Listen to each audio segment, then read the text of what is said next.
About 70% of the Earth's surface is covered by water, and about 70% of the human body is made up of water.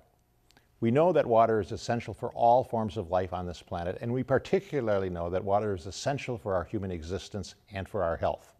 Yet we often take water for granted.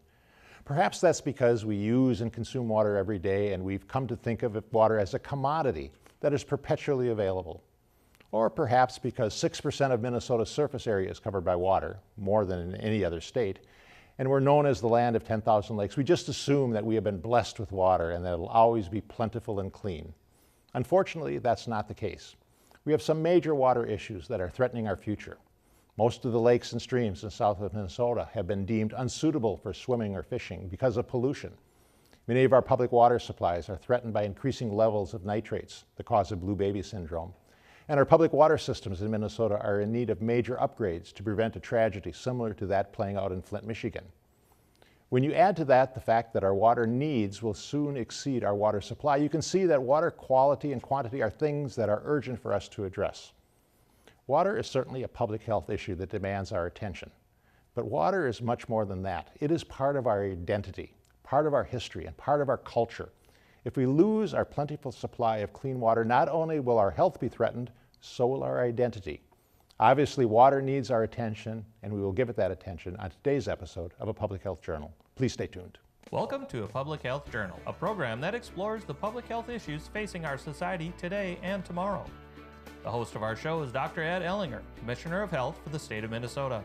A Public Health Journal is sponsored by the Minnesota Department of Health, the Hennepin County Human Services and Public Health Department, and the Minnesota Public Health Association, all working together towards the goal of healthy people living and thriving in healthy communities. Welcome to A Public Health Journal. Today we're going to talk about water and its importance in Minnesota. In particular, we'll be talking about an initiative called We Are Water Minnesota, which is a multi-agency partnership formed to tell Minnesota's water stories collaboratively, bringing together personal narratives, historical materials, and scientific information. Joining us in that conversation is Jennifer Tonko, Program Officer for the Minnesota Humanities Center and lead for We Are Water Minnesota. She convenes state agency partners to jointly develop program direction and works with local community leaders to use We Are Water Minnesota as a community engagement and network building tool to learn from and amplify the perspectives of all Minnesotans, especially Indigenous Minnesotans, and build relationships in Minnesota communities among those who protect and affect water. Jennifer, welcome to our program. Thank you. Thanks for having me. This is really interesting. I talk about water a lot on this program since my boss, the governor, has declared this the year of water. So, I've talked to DNR, the Department of Natural Resources, and Pollution Control, and Department of Agriculture, and certainly the Health Department, because all of those have some aspect of water. But the Minnesota Humanities Center, that's sort of an interesting partnership and group. Tell us why the Minnesota Humanities Center is involved in water. Sure. We get that question a lot. Yeah. So it's sort of, why are the humanities, what do the humanities have to do with water? And I actually think that you put it so eloquently in your introduction when you were talking about how water is part of our identity. It's really woven into so many different aspects of our lives in Minnesota, right? So it is about our health, it is about the environmental health, it's about cultural practices, it's about recreation, it's about memories that people have with their grandparents and parents. The way that people relate to water in Minnesota is really deep, and humanities is a really great way to have that conversation through stories and philosophy and ethics. Yeah, so that was like, so what do you bring to the table? We have all of these other agencies who deal with quantity and quality and science. So what do you bring to the table in those discussions from the humanities perspective? Yeah, so I would say that there are two major things that the Minnesota Humanities Center has been trying to focus on in this project. And one is sharing what we call our Humanities Center approach. And so that's working through the 4 core values that our agency has learned from multiple partners over the years about ways of working with other people. So people and organizations, but organizations are just people. So that's a really key thing. And the second really key thing is to bring some of that humanities content and way of relating to the world into this process that more often, maybe only involves science and scientific information for people. So we really focused for this particular project on collecting stories from people in the local communities where we were working, because those are the people who know the water in their area best. Mm-hmm. They might know it in a different way than a scientist who goes out and takes a sample, but they still know really important things about it.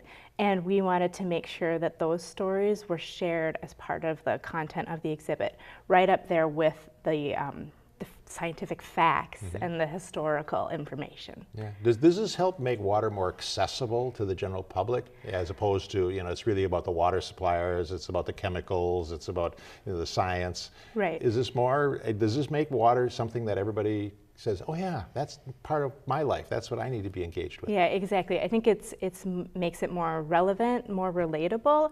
I think a lot of people, certainly not everyone, but many people would say, oh, these facts and figures, I don't even know how they got those. That's not for me.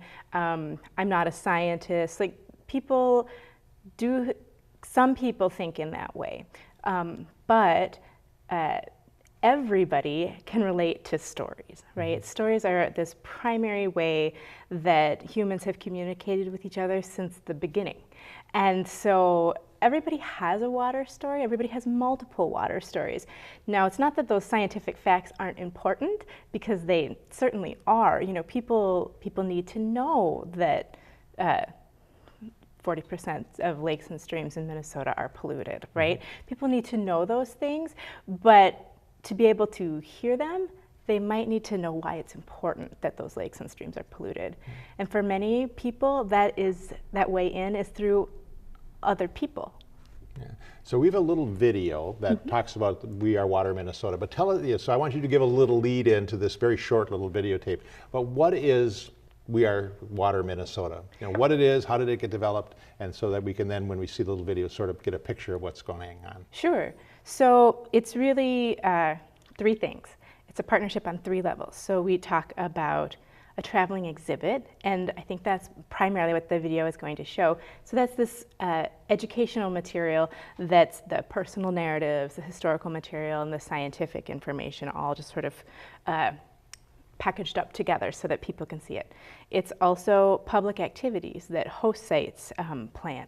So these public activities, host sites are thinking about ways to build people's relationships with water, to provide some experience with water in their area. And then it's the connection, it's the partnerships, right? The partnerships between your agency and mine and the other partners that are involved, the partnerships with the host sites and in those local communities, so that we can really build those networks of people who protect and affect water in an area. Right. Well, so let's look at that video, which sort of shows the exhibits, and we'll come back and talk about We Are Water Minnesota. So let's roll the video. Great.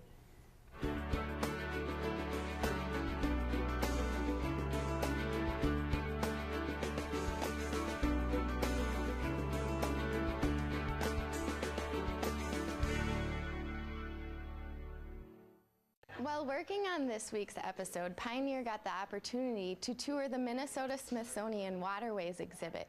This exhibit travels all over our region and partners with the Minnesota Humanities Center in their We Are Water Partnership exhibit.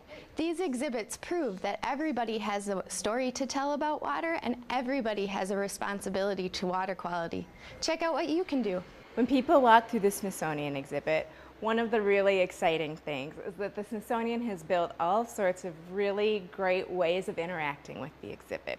So they have a display about how much water does it take to build a car, to make a pair of jeans. There's also a beautiful set of touch panels where you can just sort of scroll through and see stories from all around the country about people's cultural experiences with water, people's own water stories. And everybody actually has a water story. Everybody uses water, of course. Everybody drinks it. Everybody bathes in it. You know, all of those kind of really sort of everyday things, but then there's a lot of sort of spiritual connection to water. There's artistic connection to water. And people, once they start thinking and reflecting on what water means to them, they realize how it goes throughout their whole lives. Welcome back. We're talking with Jennifer Tonko from the Minnesota Humanities Center about We Are Water, Minnesota. So you have this exhibit that is going around, and it was interesting, this is sponsored by the Smithsonian, or the Smithsonian. How does the Smithsonian get involved in this? Well, that was part of the original history of the exhibit. So we at the Humanities Center have this ongoing partnership with the Smithsonian for their wonderful program called Museum on Main Street.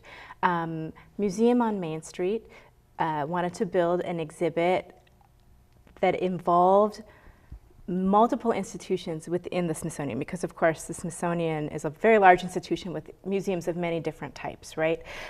So they wanted to work across their agency, and they thought water was the perfect way to do that.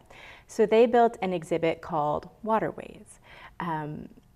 We at the Humanities Center got really excited about the potential to have this Waterways exhibit and wanted to raise our hands to participate with Museum on Main Street, and were selected, which was wonderful. But we knew that we couldn't do that alone, especially in Minnesota, where there is so much interest in water. We wanted to build partnerships, and so that's where, like, the Health Department, the Pollution Control Agency, the Historical Society, and the DNR came in, and then later the Department of Agriculture. And so then we built this exhibit called We Are Water, Minnesota, that traveled alongside the Smithsonian exhibit. So Waterways tells this really beautiful but broad national story about water. The We Are Water, Minnesota exhibit got more specific. And we worked together, this partner group that I mentioned, worked together for about 2 years. So we started with host communities in July of 2015 and worked with them until April of this year, April of 2017. So after that, you know, we sort of took a look at what we'd done and said, you know, we've done really good things. We have this really beautiful exhibit. We have this process that we're excited about. We had a really positive experience working with these first 6 communities, so let's keep going. So now the Smithsonian exhibit goes away and continues in other states and other places, but we still have this We Are Water Minnesota exhibit that we can work together. And so now we're going to be working in 8 new communities in Minnesota, working on that process with them. I love the evolutionary process of all of this. So where are you going, and what do you do in these communities, and what kind of impact are you making, and what kind of feedback are you getting? Sure. Well, we've gotten really positive feedback from the first group of 6 communities. You know, one of the things that we ask each of those communities to do is to put together a partner group. So in one of the functions of those state agency partners is to serve as a model to the host sites. So we ask the host sites to put together their own partner groups, and they put together an average of 20 partners each last time around, which was really impressive. So they built these really rich networks that were cross-disciplinary. You know, people work, maybe it's an arts organization that also works with a history organization that works with some sort of science education organization, the schools, the libraries in their communities. They really made it a whole community effort. And each partner group was distinct, but each partner group was this sort of broad connecting across lots of difference, which is part of what makes it really great. So that's what we're working on with the next group of 8 communities now. So we'll actually be starting with them in about a week. They'll be coming here to St. Paul to do a retreat. So that process of building that community network and then deciding what they're going to work on together, because that's actually a big part of it, is not saying, okay, you know, we're this one group, we have all of the answers about water in our community right now, we know exactly what needs to be done. It's about bringing together a group of partners and saying, what is going on, where can we influence, what can we do together that will make a difference. And so they're going to start that process with us next week. All right, so I suspect the state agencies are getting new partners that they never thought they had before. Absolutely. Yeah. And you're doing it at different places. Does this take a little different flavor in each community, since communities are different? Southwest Minnesota is different than Northeast Minnesota. Are you getting a sense that they're different in different places? Absolutely. And that's part of what's beautiful about it. I mean, so water in many ways is a hyper-local issue, right? Conditions of water are affected by things very specific to the culture, the economy, the geography of a place. So all of that needs to be acknowledged when you're talking about it. And then the specific sort of host community kind of the tip of the spear is different in each place. And so they have sort of different convening abilities, which have been really great to see, because those unconventional partnerships have been really rich. Good. Well, I know in my introduction I mentioned the fact that We Are Water Minnesota really tries to get the stories, particularly from indigenous communities. And so we have a video here that has been put together by Mona Smith, who's a Dakota artist. And so I think it gives a little flavor of that. So let's go to that video, and then we'll come back and talk a little bit more about where this goes from here. So watch this little video. My name is Cheyenne St. John. I am a member of the Lower Sioux Indian community, or Chanashayapi Oyate. I'm also Anishinaabe from the Mille Lacs band of Ojibwe in northern Minnesota. When I started asking folks from the area about this connection to Waterways, the Dakota folks that I interviewed from the community and from the historic site, it wasn't so much that they could draw a connection to a specific area of the lakes or the rivers. It was the entire system. And when you think about the creation story of the Dakota people, and that emergence came from the Mississippi River and the Minnesota River, that connection there of Bedote. Water is a part of who we are. That's in our creation. And this band of Dakota here at Lower Sioux is the Bede-Wakantuan, and that translates to the Great Lake Dwellers. So right there, that's our identity to water, to not just this particular lake or this particular waterway. It's a spiritually embedded connection, that's ingrained into Indian people, Dakota people. Waterways have been life givers in numerous ways. They've given us food, they've given us our fish, they've provided us our homes, they've helped the animals live, and they've helped our people become sustainable so that we can continue to grow. It's really important for our youth to take ownership of being educated about these things, whether it's a 5-year-old or a 25-year-old. And it has to start with your culture, understanding your identity, your connection to the earth.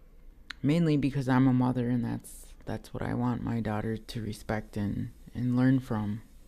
A lot of it does make perfect sense. And it creates a balance and a centeredness within a person if you're willing to respect it and be patient with the teachings. Because you're not going to understand it overnight just because you read it or just because you heard it. It's not going to make sense to you overnight. You got to reflect on it and, make room for it in your life.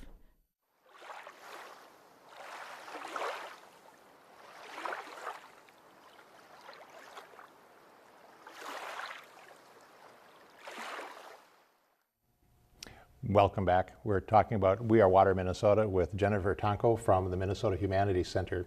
What a beautiful little piece. And I like the fact that she ended up with, you're not going to learn this and understand this overnight. You have to repeat this on an ongoing basis to learn sort of incrementally and cumulatively. Are you sensing that from this project, that you're learning more as you go and the stories build and they become richer and fuller? Absolutely. I mean, I think I'm the person who's gotten to learn the most from this project.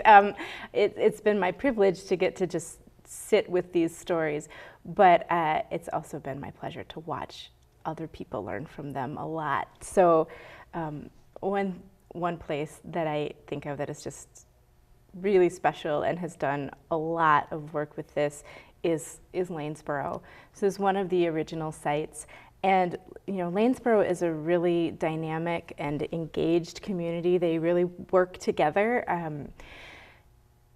for so many reasons. But when they did this project, seeing that community come together to the local history organization, collecting oral history from many, many residents, and then the wonderful Commonweal Theater and their director, Hal Kropp, being able to distill those down into a production so that there was a play that was sharing these stories so that people could really sort of sink their teeth into them, was so beautiful. And this community taking sort of ownership of those stories, and then that thread of water and relationship to water I see continuing. They're continuing to do projects where Lanesboro Arts, who was our main contact, brings in guest artists who are making work about their relationship to water, right? Mm. So it's something that still affects that community, even though, you know, we were gone in January, right? But that work goes on. Yeah, so that's one way of sharing stories, because that's one of the things you want to do, is get stories and share the stories. How else are stories being shared in other places, particularly in urban communities, particularly among indigenous communities and communities of color and American Indians? Right. I mean, so we work so specifically with the host sites, so it depends sort of on where we're located geographically. I am really excited. So our first set of host sites, you know, we're in primarily places that are primarily populated by white people right now, right? Our next group of host sites is, I think, a little bit broader than that. So Fond du Lac has agreed to be a host site. We're really excited about that. The Mille Lacs Indian Museum is going to be a host site, and they're, of course, right there on the Mille Lacs, in the Mille Lacs Nation. And then there's other communities that are really ready, I think, to go deeper, looking for those absented perspectives, right? So that it's not only sort of white Minnesotans talking about water, but that it's people who maybe have been taken out of power in the system, getting to be represented again. Yeah. And so, you know, stories are one thing, and then you also mentioned that you try to develop some activities that go along with this project. What are some of the activities that, you know, you've mentioned a couple of them, but what are you seeing happening in these various locations? I mean, every community does different things. So, some highlights, the last year, the Audubon Center of the North Woods, which is near Sandstone, engaged Sharon Day, who is an Ojibwe woman, to lead a Nibi walk along the Kettle River. That was a really wonderful and meaningful event for people. There was the play. There was a huge concert at our first host site, which was Prairie Woods Environmental Learning Center with the Okie Dokie brothers. I don't know if you're familiar with them, but that drew in so many families and people with young kids. That was really great to get them to this exhibit, right? Taking children to an exhibit. I have 2 little kids, so it's like, oh, do I do that? But for the concert, it's worth it. You know, there's really smart the way that they thought about their community and who they wanted to engage, and then made a plan for doing that. Right. So in the last minute that we have, what's been most surprising to you? What's been surprising, and what have you learned? I have learned like Cheyenne said, that you have to keep learning this, that there's always another story out there, that there's always another way of thinking about this, that there's always somebody else to learn from. And so it's a constant journey. That's one of the joys. Well, I know Leslie Marmosilco, a Native American from the Pueblo community, in New Mexico, said, "You don't have anything if you don't have the stories. It's all we have to protect us from illness and death." So your stories have been really wonderful. So thank you for this project. Thanks for being on the show. Thank you. And I'll be back with a closing comment right after this message.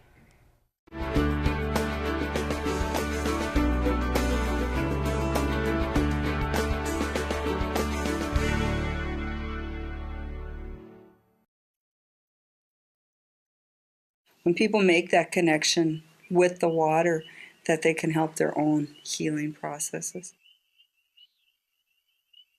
We're all related, and if we look at the world that way, things become simpler. If you view everything as a relationship, then life becomes simpler.